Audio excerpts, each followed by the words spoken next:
नागौमी देव, नाग के शरीर का जहर उसे मिला हुआ सबसे बड़ा वरदान माना जाता है।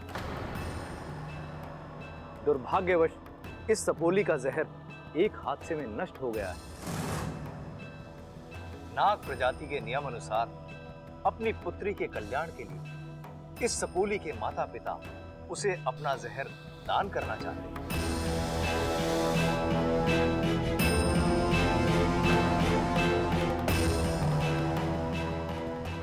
अनुमति ददातिम देवा। आज इस जहर दान के साथ साथ गिल्ली के माता पिता अपनी किन्हीं 2 अलौकिक शक्तियों का 5 वर्षों के लिए त्याग करें। जहर अर्पण विधि शुरू करते हैं।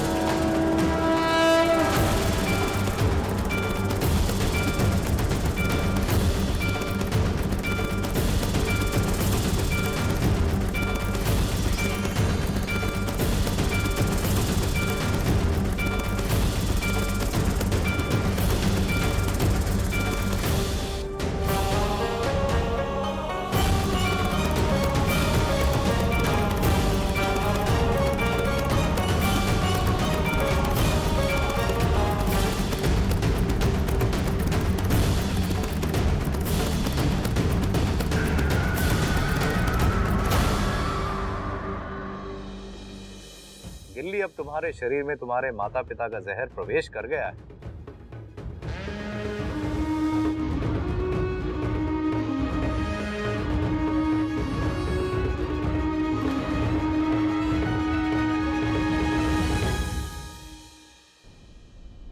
रुकिए, क्यों झूठ बोला आपने मुझसे? इच्छा, घर चलकर बात करते हैं ना बेटा? नहीं, मुझे अभी इसी वक्त बात करनी है। मुझे अपने सवाल का जवाब चाहिए। इच्छा तो नहीं पिताजी, ये वही माँ है ना जो अपनी बच्ची के लिए खुद आग में जलने को तैयार हुई थी, जो उसके लिए जान देने पर तुली हुई थी।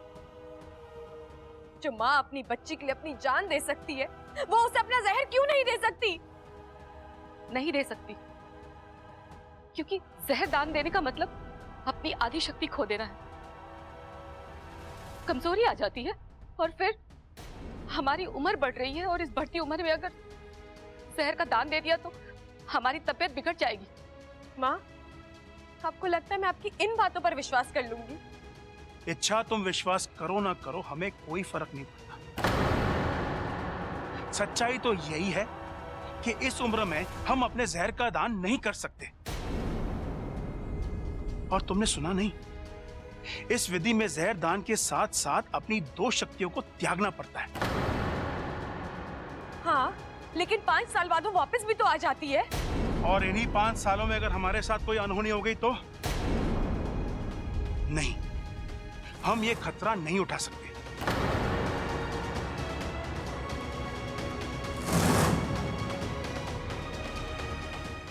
इच्छा, अरे कमाल की लड़की है यार ये। एक पल यहां होती है, एक पल कहीं और। अरे कितनी बार कहा है इच्छा बताकर जाया करो, लेकिन नहीं। शिव जी, आपने वैसे ही लड़की का चैप्टर ना बहुत ही मुश्किल बनाया है। अरे भेजे में घुसे नहीं घुसता, और ऊपर से ये इच्छा। ये चैप्टर तो बहुत ही मुश्किल है। इच्छा को समझना मतलब इम्पॉसिबल, खतरनाक चैप्टर है ये। यार ये चली कहां जाती है? अरे भाभी, अब इतना सारा बोझ लेकर कहां जा रही हो? मुझे दीजिए, मैं उठा लेता हूँ। ओहो बब्बल जी, आज बड़ा ख्याल रखा जा रहा है अपनी भाभी का। कपड़े वपड़े छोड़िए, सीधा मुद्दे पे आइए। क्या काम था? अरे नहीं नहीं भाभी, मुझे कुछ काम वाम नहीं था। मुझे लगा मुझे आपकी मदद करनी चाहिए, इसलिए मैंने पूछा। भाभी अब अकेली कितना काम कर लेती हो? घर में बाकी सब भूखे भी ना होने के बराबर है। अब इच्छा को ही देख लो, फिर से गायब है। अब आपको पता है क्या वो कहाँ गई है? दरअसल प्रॉब्लम उसके नाम में है।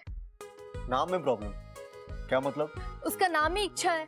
जब उसकी जहाँ जाने की इच्छा होती है वहां चली जाती है। हाँ भाभी। एक बात कहूँ, अभी अभी इच्छा की शादी टूटी है, उदास होगी, हमें उसे थोड़ा और टाइम देना चाहिए। अकेली होगी तो खुद को संभाल लेगी और फिर से हमारे साथ घुल मिल जाएगी। अरे भाभी लेकिन जाएगी कहाँ बब्बल जी, आ जाएगी, आप शांत रहिए।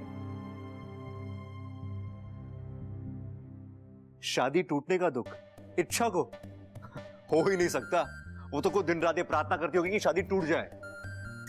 प्यार तो वो मुझसे ही करती है ना यार, लेकिन फिर बात क्या है पता करना पड़ेगा। आपको लगता है इच्छा हमारी बात पर विश्वास करेगी? पता नहीं। वो हमारी सपोली है, हमने सीने से लगाकर बड़ा किया है उसे। जितना हम उससे समझते हैं, जानते हैं, वो भी हमें उतना ही जानती है। मैं सब समझ रहा हूँ सिपली, लेकिन ये झूठ बोलने के अलावा हमारे पास और कोई चारा भी तो नहीं था। हमने आज उसका बहुत दिल दुखाया। चाहे जो भी हो जाए, हम उसे उसकी जिंदगी का राज नहीं बता सकते। सही कह रहे हैं आप, लेकिन मुझे बहुत डर लग रहा है।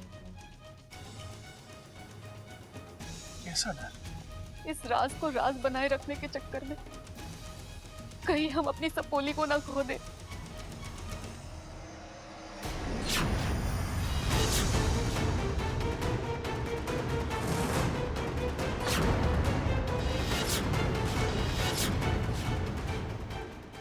माँ, पिताजी, किस राज की बात कर रहे थे आप? सिपली, मुझे लगता है कि इच्छा को सच बताने का वक्त आ चुका है। नहीं, आप क्या? सिपली, बोलने दो मुझे। अपने दिल को संभालो इच्छा।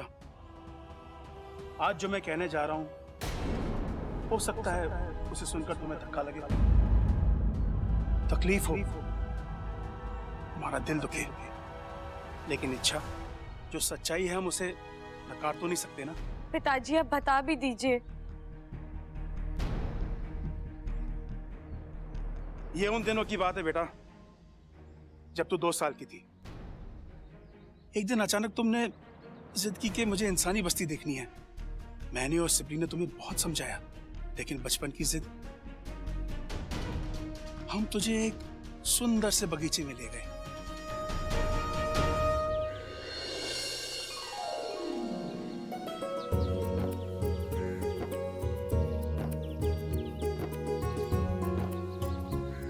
मजा आ रहा है? हाँ?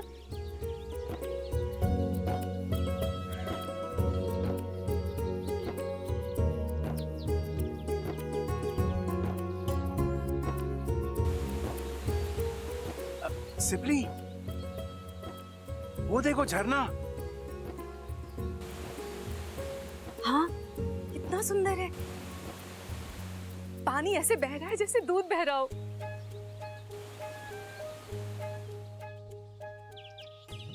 वहां देखो, वो पंछी।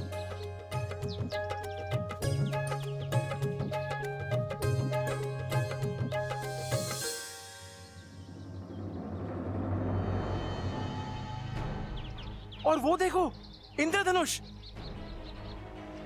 हम वहां की एक एक चीज महसूस करने लगे, और फिर थोड़ी देर के लिए तेरा हाथ हमसे छूट गया। जब हमने मुड़कर देखा तो तू वहां नहीं थी। इच्छा? हाँ? इच्छा कहाँ गई? हाँ? इच्छा? इच्छा? अबे यहीं पे तो थी। इच्छा? इच्छा? इच्छा? एक पल के लिए हमें लगा हमारी दुनिया थम गई थी। हमें अपनी लापरवाही की सजा मिल चुकी थी। हमारी इच्छा खो गई थी। हमने जैसे तैसे मुखिया जी तक संदेशा पहुंचाया। नागिस्तान के सारे नाग तुझे ढूंढने में व्यस्त हो गए। फिर हमें पता चला तुझे एक सपेरे ने कैद कर लिया था। अब हम उस सपेरे तक पहुंचने की कोशिश में लग गए, लेकिन उसका कहीं पता नहीं चला।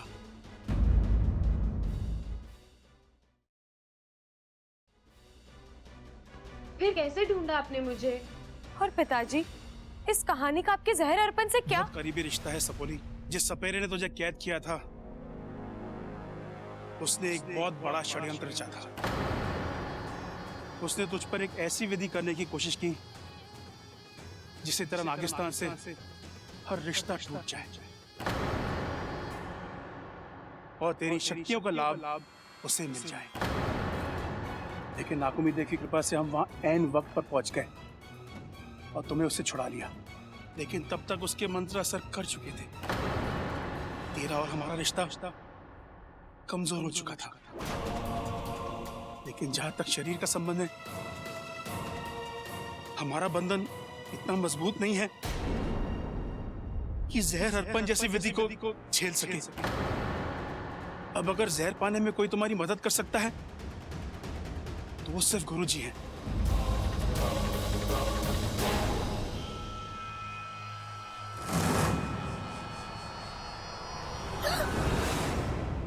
वाकू, तू डरा दिया तूने मुझे। अच्छा तुम यहाँ कर क्या रही हो? वहाँ दुनिया तुम्हारे लिए परेशान है, दोनों घरों के लोग तुम्हें ढूंढ रहे हैं और तुम। मैं भी तो वही कर रही हूँ, मैं अपने आप को ढूंढ रही हूँ।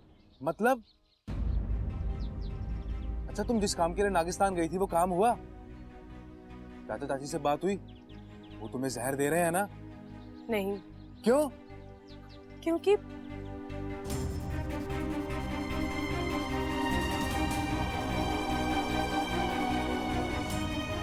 अरे तो तुम यहाँ क्या कर रही हो? गुरुजी के पास जाओ। और वहां जाकर भी कुछ नहीं होगा वाकू, बस एक और बहाना सुनने को मिलेगा। मतलब? मेरे पिताजी ने जो भी मुझसे कहा है वो सब झूठ है। क्या? असली राज कुछ और ही है वाकू। वो दोनों अभी भी मुझसे कुछ छुपा रहे हैं। उनकी आंखों में साफ दिखाई दे रहा था और ऐसे में मुझे तो कुछ समझ में नहीं आ रहा वाकू। जिन माँ बाप ने हमेशा मुझे सच बोलने का संस्कार दिया, आज वही मुझसे झूठ बोल रहे हैं। मुझसे क्या छिपा रहे हो और क्यों? अच्छा मुझे लगता तुम कुछ ज्यादा ही भावुक हो गई हो। नहीं वाकू, मैं अच्छा ये वक्त इन बातों का नहीं है, ये बातें हम बाद में करेंगे।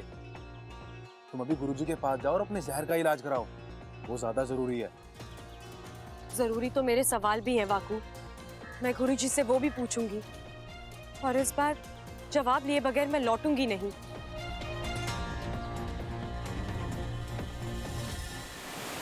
ओम नागामी देवाय नमः। ओम नागामी देवाय नमः। गुरुजी, बैठो इच्छा, जहर अर्पण की विधि आरंभ करनी। उससे पहले मैं आपसे एक सवाल पूछना चाहती हूँ गुरुजी। क्या मैं पूछ सकती हूँ? बचपन में मेरे पिताजी के साथ कोई हादसा हुआ था या उन्हें कोई चोट लगी थी जिसकी वजह से वो। अच्छा, शेषु ने तुम्हें उस हादसे के बारे में सब कुछ बता दिया है?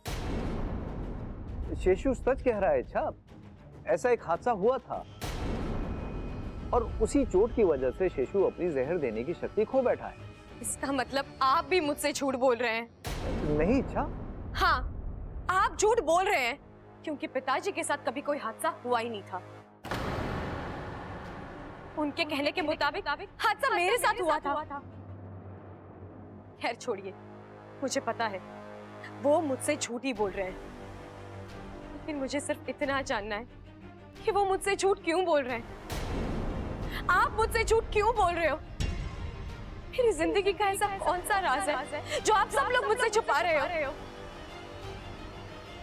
ठीक है, आप मुझे सच नहीं बताना चाहते ना, मत बताइए। लेकिन मेरी भी एक जिद है, जब तक मुझे मेरी जिंदगी का राज नहीं पता चलता, मैं जहर की एक भी बूंद ग्रहण नहीं करूंगी। नहीं इच्छा, ऐसा बिल्कुल मत करना। एक नागिन का बगैर जहर के रहना खतरे से खाली नहीं होता है। और जैसा तुम सोच रही हो ना, वैसा कुछ भी नहीं है। जो भी हो, मुझे वो जानना है और अब मैं खुद मुझसे जुड़े राज का पता लगाऊंगी। और जब तक मैं उसमें कामयाब नहीं हो जाती, मैं जहर ग्रहण नहीं करूंगी।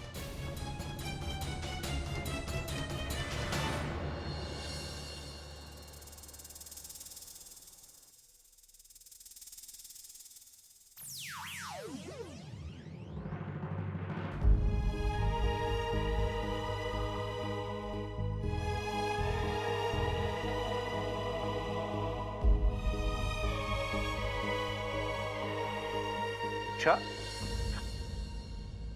यार कभी कभी मुझे तुम पर शक होता है। ऐसे लगता है जैसे तुम इस घर के दरवाजे इस्तेमाल ही नहीं करती। ये क्या बोल रहे हैं आप? अरे और नहीं तो क्या, अभी कुछ देर पहले मैं तुम्हें यहाँ देखने आया था लेकिन तुम यहाँ थी ही नहीं। और ऐसे हर बार होता है, जहां मैं तुम्हें ढूंढता हूँ तुम वहां नहीं होती हो, जहां तुम होती हो वहां मैं। उफ, खैर छोड़ो, अभी तुम कहाँ थी? बबल जी, एक बात बताइए, मेरे यहाँ होने ना होने की चिंता आपको क्यों लगी रहती है? मैं कोई बच्ची नहीं हूँ जो खो जाऊं। जानता हूं तुम बच्ची नहीं हो, इसलिए डरता हूं मैं, और तुम्हें खोना मैं बर्दाश्त नहीं कर सकता।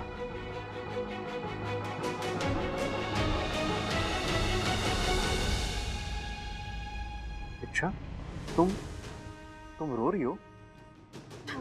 मुझ पर कौन सी आफत आ गई है जो मैं रोऊंगी? मैं कुछ रो नहीं रही। नहीं, वो तुम्हारी आंखों में पानी है। वहम है आपका। मैं दिन भर बाहर थी, थक गई हूँ, इसलिए चेहरा उतरा हुआ लग रहा है। थोड़ा आराम करूंगी, मैं ठीक हो जाऊंगी। लेकिन इस घर में मुझे कोई आराम करने दे तो ना।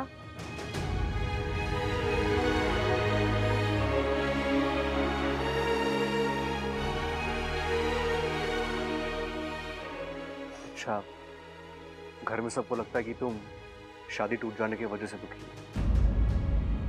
लेकिन मैं जानता हूं तुम बहुत खुश हो। तुम मयूरेश के साथ शादी करना ही नहीं चाहती, क्योंकि तुम्हारा प्यार मैं और मैं ही रहूंगा।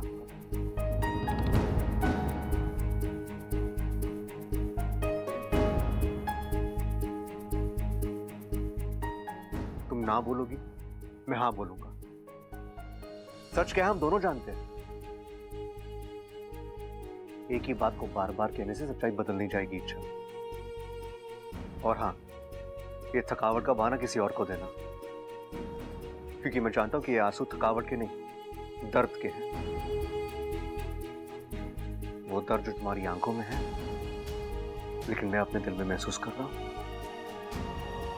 देखो इच्छा, मैं तुमसे तुम्हारे रोने की वजह नहीं पूछूंगा, लेकिन एक बात हमेशा याद रखना, तुम्हारे हर दर्द में मैं तुम्हारे साथ हूं। तुम मुझसे अपना हर दर्द बांट सकती हो।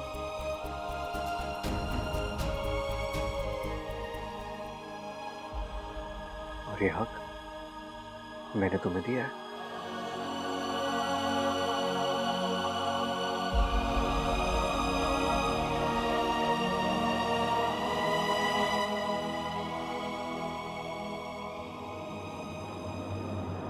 वाकू, वाकू, कुछ पता चला? अच्छा, मेरे पास तुम्हारे किसी सवाल का कोई जवाब नहीं है, लेकिन मैं इतना जरूर जानता हूँ कि कुछ तो है। जो भी है वाकू, पता लगाना होगा। लेकिन इसमें खतरा है। तुम्हारे पास ना तुम्हारी शक्तियां हैं, ना तुम्हारा जहर, और बाहर कदम कदम के ऊपर दुश्मन घात लगाए बैठा है। तुम ऐसे कैसे? छोड़ ना वाकू, मैं क्यों सोचूं इस बारे में? इसकी चिंता माँ और पिताजी करेंगे, अब उन्हें तय करना है।